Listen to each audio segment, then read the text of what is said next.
Class 11th chemistry chapter 8 redox reactions third class. इसमें आज हम क्या करेंगे, कैलकुलेशन करेंगे, calculation of average oxidation number, calculation of average oxidation number. हमने पिछली दो क्लासों में ऑक्सीडेशन नंबर के बारे में पढ़ा। क्वेश्चन फर्स्ट, कैलकुलेट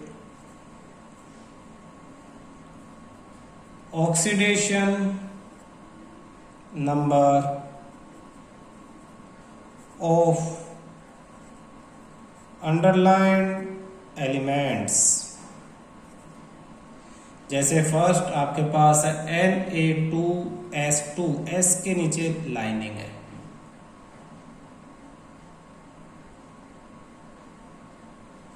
अब देखो ऑक्सीडेशन नंबर ऑफ S, मान लो जिसका ऑक्सीडेशन नंबर हम कैलकुलेट कर रहे हैं उसका ऑक्सीडेशन नंबर X हम लेट कर लेते हैं।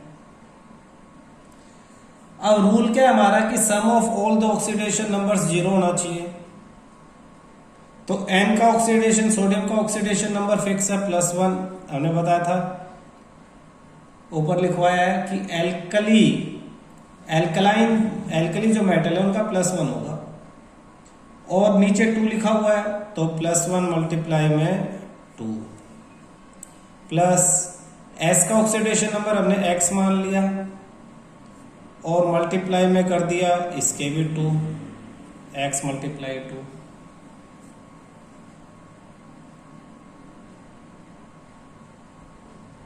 यहां पे Na2S2O3 है आपके पास। ऑक्सीजन का ऑक्सीडेशन नंबर क्या होता है, -2 होता है, और ऑक्सीजन कितनी है, 3 है, और इक्वल टू कितना आना चाहिए, 0 आना चाहिए। देखो सोडियम का +1, 2 है तो मल्टीप्लाई बाय 2, प्लस जिसका कैलकुलेट करना उसको X मान लिया, ऑक्सीडेशन नंबर 2 है तो 2 से मल्टीप्लाई, ऑक्सीजन का -2 होता है तो 3 से मल्टीप्लाई। अब 2 1 जा 2 प्लस 2 into x 2x और 3 2 जा 6 -6 इक्वल टू 0। तो 2x plus 2 -6 -4 equal to 0। 2x is equal to 4, तो x इज इक्वल टू 4/2, 2 1 जा 2 2 जा, therefore x is equal to +2। ये आपका आंसर है। इसमें जो सल्फर है उसका ऑक्सीडेशन नंबर हो गया आपके पास +2। इसी तरह से दूसरा क्वेश्चन लिखते हैं, Na2S4O6।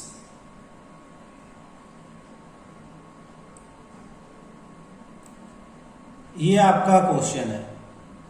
अब यहां पे फिर हमें S का कैलकुलेट करना, सेम शॉर्ट में चलेंगे। सोडियम का +1 × 2 प्लस सल्फर का X × 2 S 4 × X, ये 4 है ना यहाँ पे, तो × में 4, और प्लस में ऑक्सीजन का -2 × 6 इक्वल टू 0। 2 1 जा 2 प्लस 4x और 6 2 जा 12 -12 इक्वल टू 0। तो ये हो जाएगा 4x - 10 equal to 0। 4x is equal to 10, x is equal to 10 divide by 4, 2 2 जा 2 5 जा, x इज इक्वल टू 2.5, वो भी प्लस में। तो ये आपका आंसर है।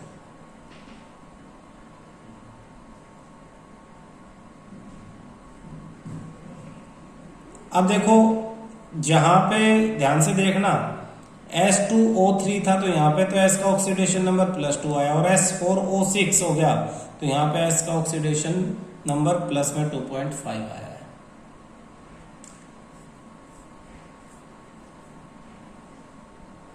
आगे देखते हैं,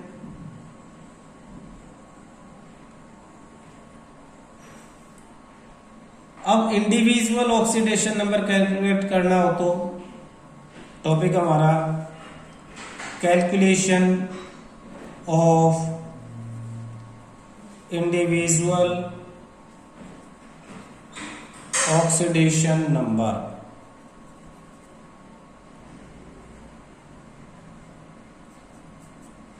It is important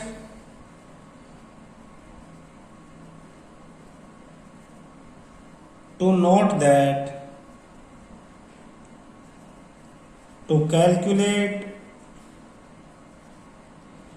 individual oxidation number of the element in its compound, one should know the structure of the compound and use the following guideline. कुछ गाइडलाइंस मैं बता रहा हूं यहां पे, आपको स्ट्रक्चर का पता होना चाहिए कंपाउंड के, और ये कुछ गाइडलाइन है, ये फॉलो करोगे तब आप इंडिविजुअल का ऑक्सीडेशन नंबर फाइंड आउट कर पाओगे। पहले तो फॉर्मूला याद करना आपको, तो फॉर्मूला क्या है लिखो, oxidation number equal to number of electrons in the valence shell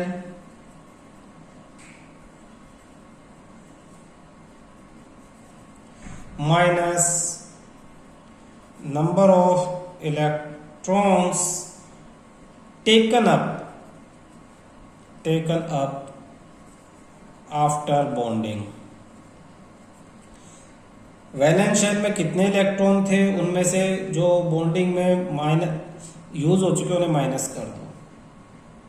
अब गाइडलाइन आपको क्या यूज करनी है, it is based on electronegativity of elements. Element के इलेक्ट्रोनेगेटिविटी के बेस पे हम ऑक्सीडेशन नंबर फाइंड आउट कर रहे हैं। First, if there is a bond between similar type of atom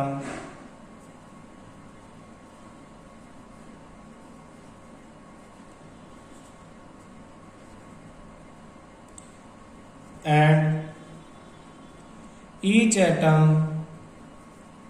has same type of hybridization, then bonded pair electrons are equally shared by each element।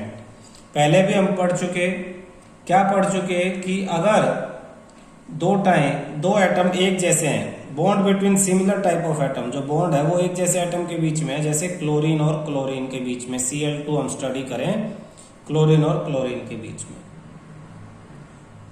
और दोनों की hybridisation भी same हो, hybridisation जैसे sp3 hybridisation इसकी भी मान लो chlorine को हम करेंगे तो क्लोरीन 1 2 3 4 5 6 7, और ये भी क्लोरीन 1 2 3 4 5 6 7, ये बॉन्ड बन गया।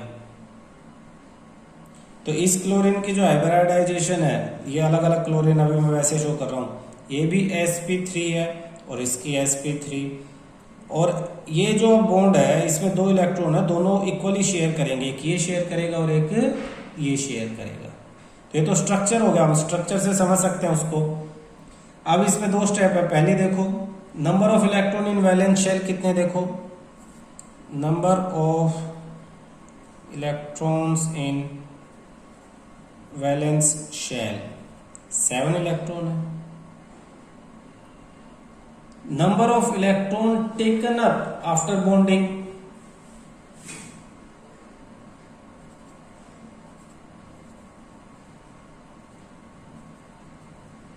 Taken up after bonding.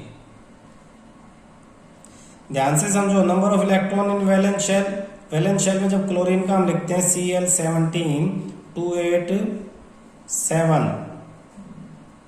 तो 7 हो गए। Electron taken up after bonding के बाद भी कितने रहे? 7 ही रहे, क्योंकि एक इलेक्ट्रॉन बॉन्ड बना रहा है, तो एक बॉन्ड में 2 इलेक्ट्रॉन है। हमने कहा इक्वल शेयर करेंगे, इक्वल शेयर 2 इलेक्ट्रॉन में से एक इसको मिला एक इसको मिला, तो इसके पास फिर भी टोटल 7 रहे। हमारा ऑक्सीडेशन नंबर का क्या फार्मूला है? अभी ऊपर वाला जो फार्मूला था ऑक्सीडेशन नंबर के लिए, तो 7 - 7 यानी 0 हो जाएगा। तो यहां पे ऑक्सीडेशन नंबर कितना हो गया? 0। किसका? ये मान लो फर्स्ट है और ये सेकंड है, तो फर्स्ट के केस में भी ऑक्सीडेशन नंबर 0 हो गया, और सेकंड का हम देखें, सेकंड के केस में भी ऑक्सीडेशन नंबर जो है वो 7 - 7 उसका भी 0 हो जाएगा। एक ही स्ट्रक्चर में अलग अलग हो सकता है, ध्यान रखना, लेकिन यहाँ दोनों सिमिलर है, सारी चीजें सेम है, इक्वली ये शेयर कर रहे हैं बॉन्डेड इलेक्ट्रॉन्स को, तो ये इक्वल हो गए, दोनों का ऑक्सीडेशन नंबर 0। तो ये फर्स्ट पॉइंट था हमारा। फर्स्ट पॉइंट किन से रिलेटेड था? अगर सिमिलर टाइप के एटम बॉन्ड बना रहे हैं, एक ही तरह के एटम, सेम हाइब्रिडाइजेशन है, तो इक्वल शेयर करेंगे, oxidation number 0 0। Next point second, if there is a bond between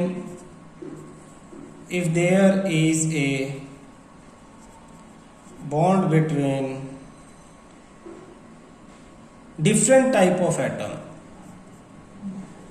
different types of atom, अगर दो अलग तरह के एटम के बीच में बॉन्ड हो, एग्जाम्पल मान लो A और B के बीच में बॉन्ड है, A और B, और स्पेशल क्या है कि इफ अगर B is more electronegative है देन A से ज्यादा इलेक्ट्रोनेगेटिव है B,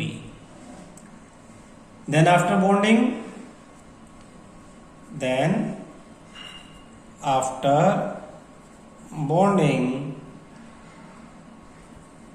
बॉन्डेड इलेक्ट्रॉन पेयर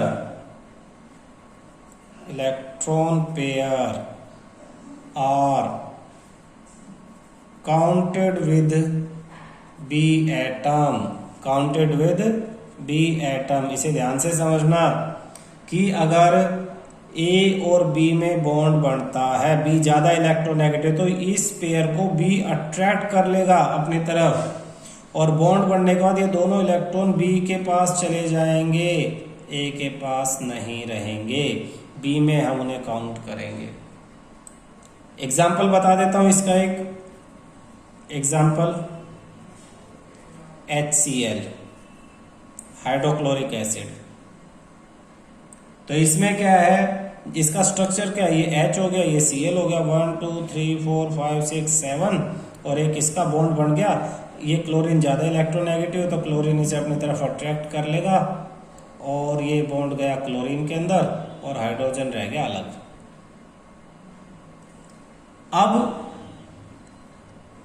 अब ये जो बॉन्डेड पेयर ऑफ इलेक्ट्रॉन है, इसे कौन काउंट करेगा? विद B, यानी क्लोरीन काउंट करेगा इसमें। B यहां पे क्या है? क्लोरीन। तो H के केस में देखते हैं, H के केस में number of electron in valence shell, number of electrons in valence shell एक ही था, और बॉन्ड बनने के बाद कितने इलेक्ट्रॉन रहे? Number of electrons taken up after bonding के बाद कितने इलेक्ट्रॉन मिले? 0। Therefore oxidation number of H कितना हो जाएगा? वैलेंस -0 यानी +1 ऑक्सीडेशन नंबर हो गया यहाँ हाइड्रोजन का। और इसी तरह से अगर हम क्लोरीन का देखें, तो number of electrons in valence shell, तो कितना हो जाएगा? वैलेंस शेल में कितने थे? 7। Number of electrons taken up after bonding, bonding के बाद कितने इलेक्ट्रॉन हो गए, ये इसको इंक्लूड मिल गया इसको, तो 8 हो गए। देयरफॉर ऑक्सीडेशन नंबर कितना हुआ ऑफ क्लोरीन, पहले 7 था, -8 यानी -1 ऑक्सीडेशन नंबर हुआ क्लोरीन का -1, हाइड्रोजन का +1। क्वेश्चन है आपके पास, calculate individual oxidation number of each sulfur atom in Na2S2O3, इसका नाम है सोडियम थायोसल्फेट, with the help of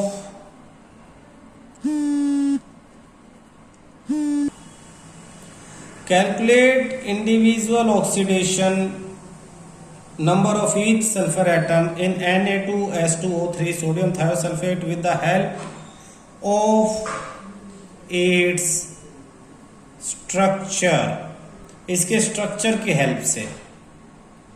structure क्या है देखना, Na, एक Na आप इधर बना लो, एक Na इधर बना लो,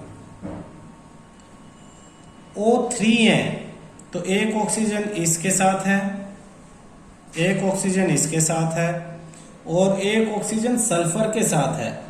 सल्फर को सेंटर में बनाओ, सल्फर के साथ एक ऑक्सीजन यहाँ है, और एक सल्फर जो है वो इसी सल्फर के साथ है।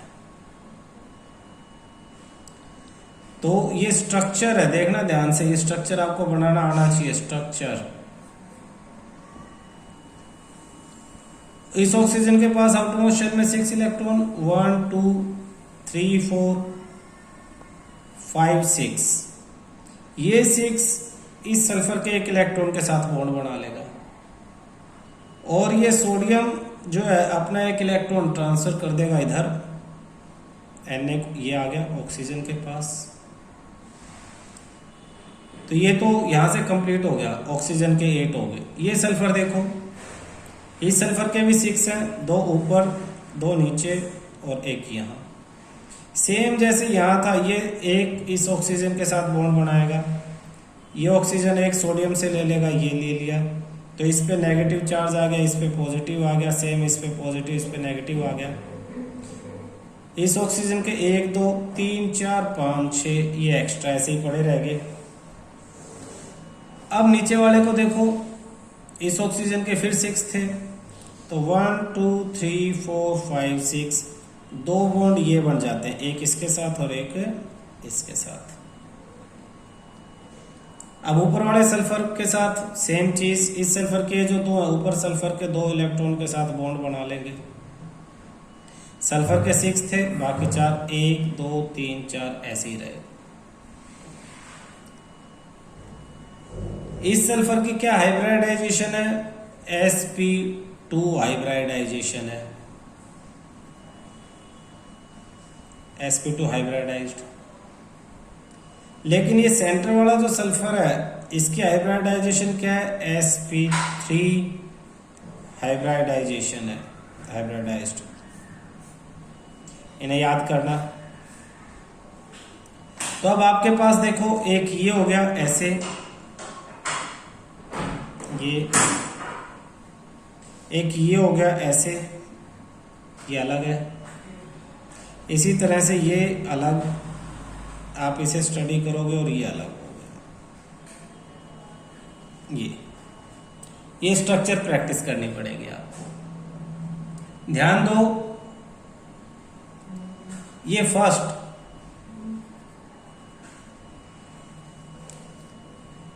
जो सेंट्रल एटम है,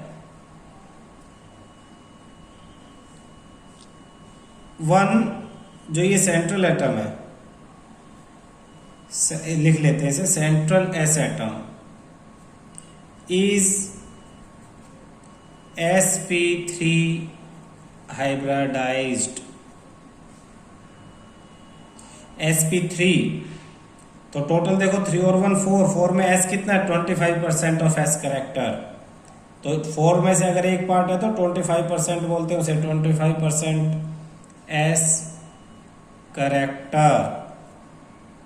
एंड जो सेकंड है टर्मिनल सल्फर, ये वाले सल्फर के लिए बात करें हम, सेकंड ये वाले जिसको हम टर्मिनल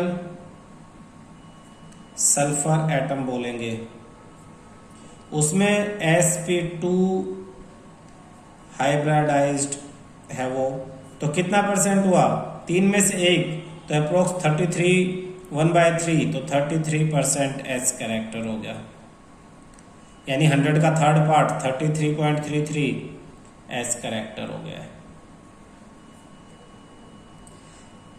तो इसमें s कैरेक्टर 25%, इसमें 33%, तो therefore terminal sulphur atom is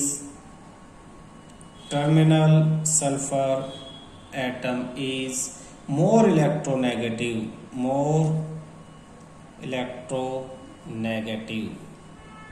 then central sulphur atom.